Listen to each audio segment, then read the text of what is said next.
போட்டித் தேர்வுக்காக தயாராகி கொண்டிருக்கும் அனைத்து மாணவ மாணவியர்கள் அனைவருக்கும் வணக்கம். தொடர்ந்து எங்களுடைய எஸ்ஆர்எம் யூடியூப் சேனலை பாருங்கள். பிடிச்சிருந்தா லைக் பண்ணுங்கள், ஷேர் பண்ணுங்கள். மறக்காமல் பக்கத்தில் இருக்க பெல் ஐக்கானை ப்ரெஸ் பண்ணி வச்சுக்கிட்டிங்கன்னா நாங்கள் போடக்கூடிய ஆடியோக்கள் தொடர்ச்சியாக வரும் என்பதை தெரிவித்துக் கொள்கிறேன். நாங்கள் போன ஆடியோவில் ஒரு கொஷின் கேட்டிருந்தோம். அதற்கு நிறைய நபர்கள் அற்புதமாக சிறப்பாக பதிலளிச்சிருந்தீங்க. பதிலளித்த அனைவருக்கும் நன்றி. முதலாவது அதற்கான விடைகளை இப்போ பார்க்க போகிறோம். அதாவது என்ன கொஷின் கேட்டிருந்தீங்க அப்படின்னா, தமிழ் நாடகவியலின் தந்தை என்று அழைக்கப்பட்டவர் யார் அப்படின்னு சொல்லி கேட்டிருந்தேன். அதற்கு சரியான பதில் பம்மல் சம்பந்த முதலியார் தான் தமிழ் நாடகவியலின் தந்தை அப்படின்னு சொல்கிறாங்க. சரிங்களா? பதிலளித்த அனைவருக்கும் நன்றி. கமெண்ட்ஸை தெரிவித்த அனைவருக்கும் நன்றி கலந்த வாழ்த்துக்களை தெரிவித்துக் கொள்கிறேன். இன்றைக்கு பார்த்தீங்க அப்படின்னா ஒரு பொது அறிவு வினா விடைகள், அதாவது தமிழ்நாட்டு அளவில் முதன்மையான நபர்களை பற்றின விவரத்தை நாம் பார்க்கலாம். சரிங்களா? ரொம்ப ரொம்ப முக்கியமாக இருக்கும், அதனால் கவனமாக பார்த்துக்குங்க. கேள்வி எண் 1, நோபல் பரிசு பெற்ற முதல் தமிழர் யார்? விடை சர் சி வி ராமன். எந்த வருஷம் அப்படின்னு பார்த்தீங்கன்னா 1930 இவருக்கு நோபல் பரிசு வழங்கப்பட்டது. நோபல் பரிசு பெற்ற முதல் தமிழர் யார்? விடை சர் சி வி ராமன். 1930 இவருக்கு நோபல் பரிசு வழங்கப்பட்டது. கொஸ்டின் நம்பர் 2, இந்தியாவின் கவர்னர் ஜெனரலாக இருந்தவர் யார் அப்படின்னு கேட்டிருக்காங்க. விடை ராஜாஜி. இவர் தான் பார்த்தீங்கன்னா இந்தியாவின் முதல் மற்றும் கடைசி கவர்னர் ஜெனரலாக இருந்தவரும் இந்த ராஜாஜி தான். சரிங்களா? நல்லா கவனமாக பார்த்துங்க. இந்தியாவின் கவர்னர் ஜெனரலாக இருந்த தமிழர் யார்? விடை ராஜாஜி. சரிங்களா? இவர் முதல் மற்றும் கடைசி கவர்னர் ஜெனரல் இந்த ராஜாஜி தான். கொஸ்டின் நம்பர் 3, தமிழ்நாட்டில் முதல் பெண் முதல்வர் யார்? விடை ஜானகி ராமச்சந்திரன். எந்த வருஷம் இருந்தாங்கன்னா 1988 முதல்வராக இருந்தாங்க. தமிழ்நாட்டின் முதல் பெண் முதல்வர் யார்? விடை ஜானகி ராமச்சந்திரன். 1988 முதல்வராக இருந்தார். கொஸ்டின் நம்பர் 4, பாரத ரத்னா விருது பெற்ற முதல்வர் யார்? விடை ராஜாஜி. அவர் தான் முதல்ல பாரத ரத்னா விருது 1954 வாங்கியிருக்காரு. சரிங்களா? முதல் பாரத ரத்னா விருது பெற்ற முதல்வர் யார்? விடை ராஜாஜி. கொஸ்டின் நம்பர் 5, தமிழ்நாட்டின் முதல்வர் யார்? விடை பார்த்தீங்கன்னா சுப்புராயலு. இப்போ எப்போனாக்கா 1920 21 இருந்திருக்கிறாரு. தமிழ்நாட்டின் முதல்வர் யார்? விடை சுப்புராயலு. 1920 21 வரைக்கும் இருந்திருக்கிறாரு. கொஸ்டின் நம்பர் 6, தமிழ்நாட்டில் முதல் பெண் ஆளுநர் யார்? விடை பாத்திமா பிவி. 1997 2001 வரைக்கும் இருந்திருக்காங்க. தமிழ்நாட்டின் முதல் பெண் ஆளுநர் யார்? விடை பாத்திமா பிவி. 1997 2001 வரைக்கும் இருக்கிறாரு. சரிங்களா? கொஸ்டின் நம்பர் 7, தமிழ்நாட்டின் முதல் பெண் மாநகராட்சி எது? விடை சென்னை மாநகராட்சி. 1688. தமிழ்நாட்டின் முதல் மாநகராட்சி எது? விடை சென்னை மாநகராட்சி. 1688. கொஸ்டின் நம்பர் 8, மாநகராட்சியின் முதல் தலைவர் யார்? விடை பி.டி. தியாகராயர். மாநகராட்சியின் முதல் தலைவர் யார்? விடை பி.டி. தியாகராயர். கொஸ்டின் நம்பர் 9, தமிழ்நாட்டில் முதல் பெண் மருத்துவர் யார்? விடை முத்துலட்சுமி ரெட்டி. தமிழ்நாட்டின் முதல் பெண் மருத்துவர் யார்? விடை பார்த்தீங்கன்னா முத்துலட்சுமி ரெட்டி. கேள்வி எண் 10, மாநகராட்சியின் முதல் மேயர் யார்? விடை ராஜா முத்தையா. தமிழ்நாட்டின் மாநகராட்சியின் முதல் மேயர் யார்? விடை ராஜா முத்தையா. கேள்வி எண் 11, தமிழ்நாட்டின் முதல் பெண் மேயர் யார்? விடை தாரா செரியன். தமிழ்நாட்டின் முதல் பெண் மேயர் யார்? விடை தாரா செரியன்.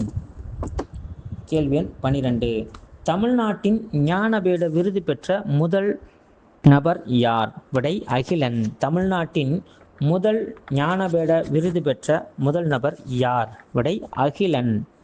இவர் பார்த்தீங்கன்னா 1975 இந்த ஞானபீட விருது பெற்றார். ஓகேங்களா? அடுத்த கொஸ்டின் நம்பர் 13, தாதா சாஹேப் பால்கே விருது பெற்ற முதல் தமிழ் நடிகர் யார்? விடை சிவாஜி கணேசன். 1996 இந்த விருது பெற்றிருக்கிறார். தாதா சாஹேப் பால்கே விருது பெற்ற முதல் தமிழ் நடிகர் யார்? விடை சிவாஜி கணேசன். 1996 இந்த விருது இவருக்கு பெற்றார். அடுத்து கொஸ்டின் நம்பர் 14, உலக செஸ் போட்டியில் வெற்றி பெற்ற முதல் தமிழர் யார்? விடை விஸ்வநாத ஆனந்த். முதல் செஸ் போட்டியில் வெற்றி பெற்ற முதல் தமிழர் யார்? விடை பார்த்தீங்கன்னா விஸ்வநாத ஆனந்த். அடுத்து கொஸ்டின் நம்பர் 15. தமிழ்நாட்டின் முதல் பெண் நீதிபதி யார்? விடை பத்மினி ஜேசுதுரை. தமிழ்நாட்டின் முதல் பெண் நீதிபதி யார்? விடை பத்மினி ஜேசுதுரை. கேள்வி எண் 16. தமிழ்நாட்டின் முதல் பெண் தலைமைச் செயலர் யார்? விடை லட்சுமி பிரணேஷ். தமிழ்நாட்டின் முதல் பெண் தலைமைச் செயலர் யார்? விடை லட்சுமி பிரணேஷ். கேள்வி எண் 17. தமிழ்நாட்டின் முதல் பெண் ஐபிஎஸ் அதிகாரி யார்? விடை திலகவதி. தமிழ்நாட்டின் முதல் பெண் ஐபிஎஸ் அதிகாரி யார்? விடை திலகவதி. கேள்வி எண் 18. தமிழ்நாட்டின் முதல் பெண் காவல்துறை ஆணையர் டிஜிபி அப்படின்னு சொல்லுவாங்க, அது யாருன்னா லத்திகா சரண். தமிழ்நாட்டின் முதல் பெண் காவல்துறை ஆணையர் மற்றும் முதல் டிஜிபி என்று அழைக்கப்பட்டவர் யாருன்னு கேட்டிங்கன்னா லத்திகா சரண். விடை சரிங்களா. அடுத்து கொஸ்டின் நம்பர் 19. தமிழ்நாட்டின் முதல் கமாண்டோ வீரர் யார்? விடை காளியம்மாள். தமிழ்நாட்டின் முதல் பெண் கமாண்டோ வீரர் யார்? விடை காளியம்மாள். கேள்வி எண் 20. முதல் பெண் அரசு பேருந்து ஓட்டுநர் யார்? விடை வசந்தகுமாரி. தமிழ்நாட்டில் முதல் பெண் அரசு பேருந்து ஓட்டுநர் யார்? விடை வசந்தகுமாரி. கேள்வி எண் 21. கிராண்ட் மாஸ்டர் பட்டம் பெற்ற முதல் பெண் யார்? விடை விஜயலட்சுமி. கிராண்ட் மாஸ்டர் பட்டம் பெற்ற முதல் பெண் யார்? விடை விஜயலட்சுமி. கேள்வி எண் 22. தமிழின் முதல் பேசும் திரைப்படம் எது? விடை காளிதாஸ் அப்படின்ற திரைப்படம் 1931 வெளிவந்தது. தமிழின் முதல் பேசும் திரைப்படம் எது? விடை காளிதாஸ் 1931. கேள்வி எண் 23. தமிழில் முதல் பேசாத திரைப்படம் எது? விடை கிசகவதம் 1916 வெளிவந்துச்சு. நல்ல கவனமாக பார்த்துங்க. தமிழின் முதல் பேசா திரைப்படம் எது? விடை கிசகவதம் 1916 வெளிவந்தது.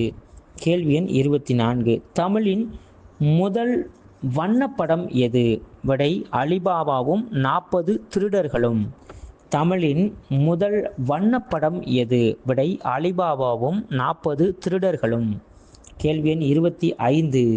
தமிழ்நாட்டின் முதல் நாளிதழ் எது? விடை மதராஸ் மெயில் 1873 வெளிவந்தது.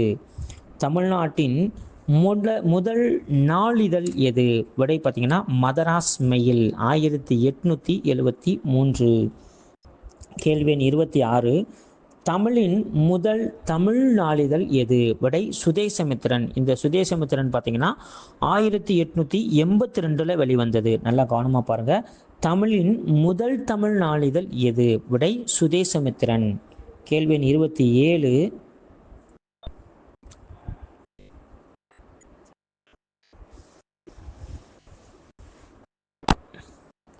தமிழ்நாட்டின் முதல் வானொலி நிலையம் எது? விடை சென்னை 1930 வெளிவந்துச்சு. தமிழ்நாட்டின் முதல் வானொலி நிலையம் எது? விடை சென்னை 1930 வெளிவந்தது. Question number 28. தமிழ்நாட்டில் முதல் இருப்பு பாதை எங்கிருந்து எங்கு தொடங்கப்பட்டது? விடை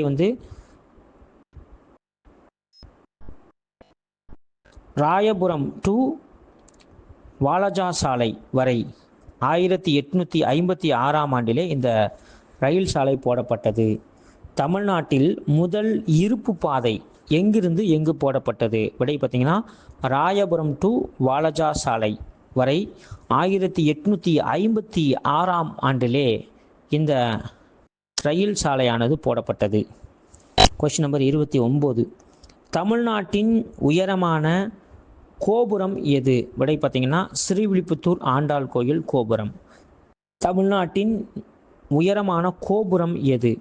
விடை பார்த்தீங்கன்னா ஸ்ரீவில்லிபுத்தூரில் உள்ள ஆண்டாள் கோயில் கோபுரம் மிக உயரமான கோபுரம். இந்த கோபுரம் தான் தமிழ்நாட்டின் தற்போது தமிழக அரசின் சின்னமாகவும் செயல்பட்டு கொண்டிருக்கிறது.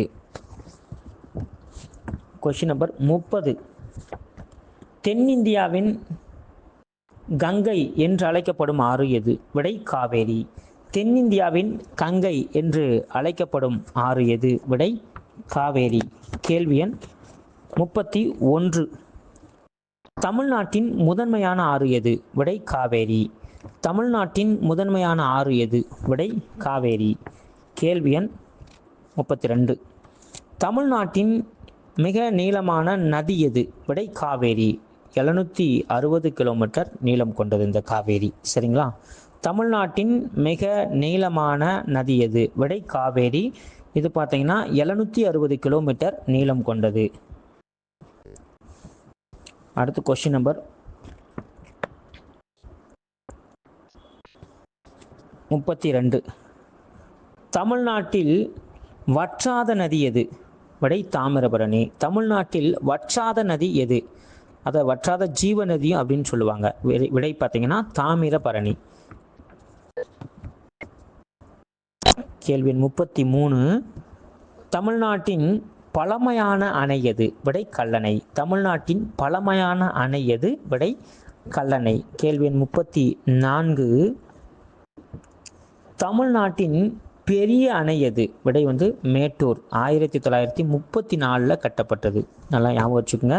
தமிழ்நாட்டின் மிகப்பெரிய அணை எது அப்படின்னு பார்த்தீங்கன்னா மேட்டூர் அணை. இந்த அணை 1934 கட்டப்பட்டது. இந்த அணைக்கு இன்னொரு பேர் இருக்குது. அந்த அணைனா ஸ்டான்லி அணை நீர்த்தேக்கம் அப்படின்ற பேரும் இருக்குது. சரிங்களா? ஓகே. கேள்வி 35. தமிழ்நாட்டில் உயரமான ஆறு எது? விடை ஆழமான ஆறுன்னு கூட சொல்லுவாங்க. அது எதுன்னு கேட்டிங்கனாக்கா சோலையாறு. 160 அடி ஆழம் கொண்டது. நல்லா வச்சுங்க. தமிழ்நாட்டில் மிக உயரமான ஆறு எதுன்னு கேட்டிங்கன்னா சோலையாறு. அதை ஆழமான ஆறுன்னு சொல்லுவாங்க. 160 அடி வரை பாயக்கூடியது. சரிங்களா? கேள்வி 37. தமிழ்நாட்டில் உயர்ந்த சிகரம் எது? விடை தொட்டபெட்டா. 2637 மீட்டர் உயரம் கொண்டது. அதாவது தமிழ்நாட்டில் மிக உயரமான சிகரம் எது? விடை தொட்டபெட்டா. 2637 மீட்டர் கொண்டது. அடுத்த கேள்வி 38.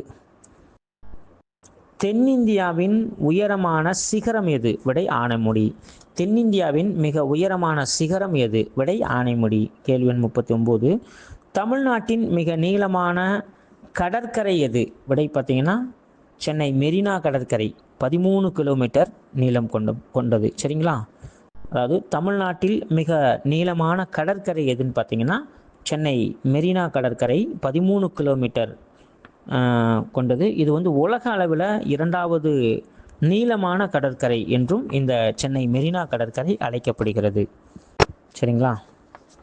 Question number 40. தமிழ்நாட்டில் மிக உயரமான தேர் எது? விடை திருவாரூர் தியாகராஜர் கோவில் தேர். தமிழ்நாட்டில் மிக உயரமான தேர் எது? விடை திருவாரூர் தியாகராஜர் கோவில் தேர். சரிங்களா? அடுத்து 42. தமிழ்நாட்டின் ஹாலந்து என்று அழைக்கப்படும் ஊர் எது? விடை திண்டுக்கல். தமிழ்நாட்டின் ஹாலந்து என்று அழைக்கப்படும் ஊர் எது? விடை பார்த்தீங்கன்னா திண்டுக்கல் மாவட்டம் தான் தமிழ்நாட்டின் ஹாலந்து அப்படின்னு சொல்லுவாங்க.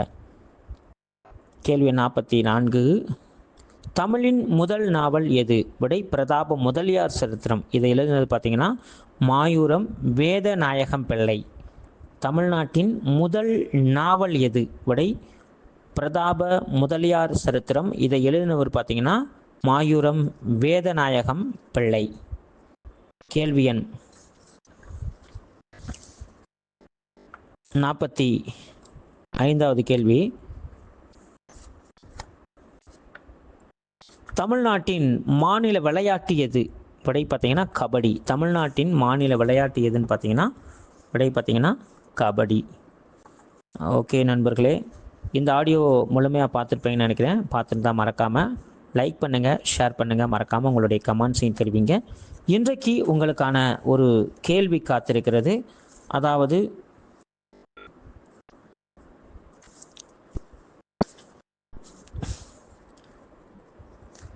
இலக்கியத்திலேயே மிகவும் உயரிய விருதான ஞானபீட விருது பெற்ற 3வது நபர் யார்? உங்களுக்கான கேள்வி. இலக்கியத்திற்காக மிக உயரிய விருதாக வழங்கப்படும் ஞானபீட விருது பெற்ற 3வது தமிழர் யார்? ஸோ முதல் அகிலன் அப்படின்னு சொல்லியிருக்கிறேன். 2வது பார்த்தீங்க அப்படின்னா ஜெயகாந்தன். 3வது நபர் யார் என்பதை உங்களுக்காக கேட்டிருக்கேன். ஸோ இதற்கான கமெண்ட்ஸை மறக்காமல் சொல்லுங்கள். சொல்வதற்கு முயற்சி செய்யுங்கள். தொடர்ச்சியாக நம்முடைய எஸ்ஆர்எம் யூடியூப் சேனலை பாருங்கள். பார்ப்பதோடு மட்டுமல்லாமல் நான் உங்கள் கொடுக்கக்கூடிய ஆடியோ எப்படி இருக்குது, உங்களுக்கு ரொம்ப பயனுள்ளதாக இருக்கா, இல்லை எந்த மாதிரியான வடிவில் உங்களுக்கு ஆடியோ கொடுத்தா யூஸ்ஃபுல்லாக இருக்கும் என்பதையும் நீங்கள் கமெண்ட்ஸில் சொன்னீங்கன்னா அதற்கேற்றாற் போல வருகின்ற ஆடியோக்கள் தொடர்ச்சியாக கொடுப்போம் என்பதையும் நாங்கள் தெரிவித்துக் கொள்கிறோம். நன்றி.